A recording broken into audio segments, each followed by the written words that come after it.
It's a pleasure to have you here.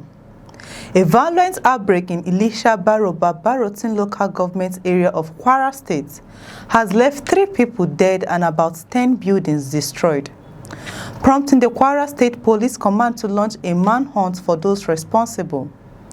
The incident, which occurred on May 31st, 2026, has heightened tensions in the community and raised concerns about the growing threat of mob violence and communal unrest in parts of the state. In a statement issued by the spokesperson of the Kwara State Police Command, SP Adeotun Ijeri Adeyemi, authorities disclosed that the violence began following a confrontation between an unidentified Fulani man and an Islamic scholar, Mohammed Ilyasu. According to the police, the 2 men reportedly engaged in an altercation during which both sustained severe machete injuries. They were rushed to a hospital for medical treatment, but Mohammed Ilyasu was confirmed dead on arrival.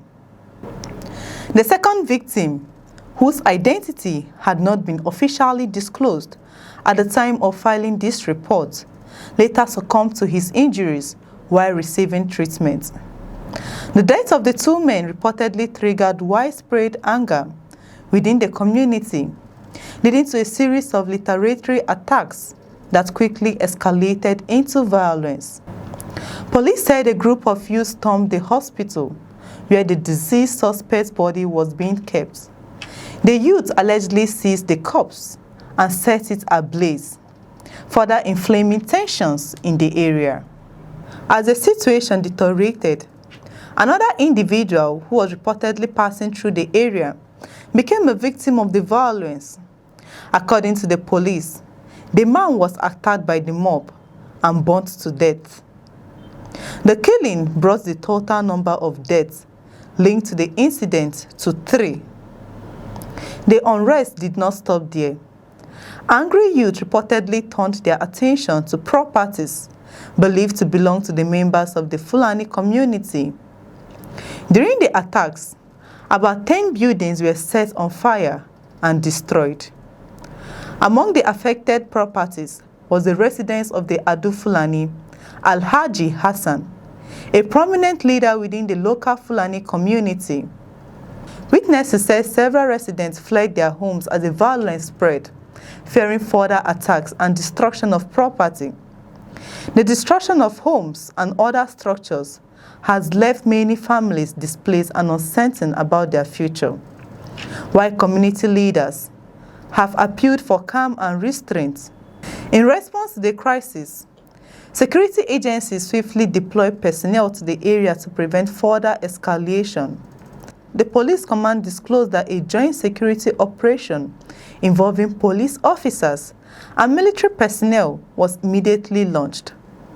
Security operatives were stationed in the strategic locations across the community to restore order and reassure residents. According to the statements, the intervention of security forces helped to contain the violence and restore normalcy to the affected area. Residents have since been urged to remain calm and cooperate with security agencies as investigations continue.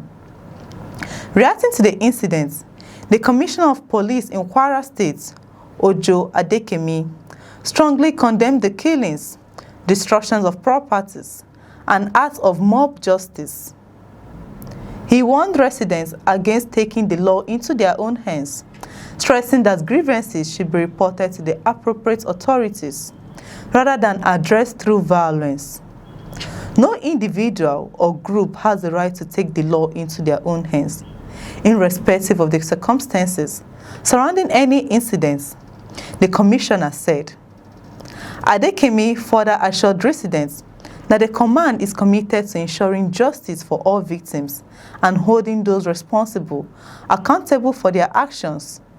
The police command confirmed that investigations have commenced and that efforts are underway to identify and arrest all individuals involved in. That's all for now on News Express, and if you find this insightful, kindly like, subscribe and share this video. I'm Chidera Esom. Do have a beautiful day.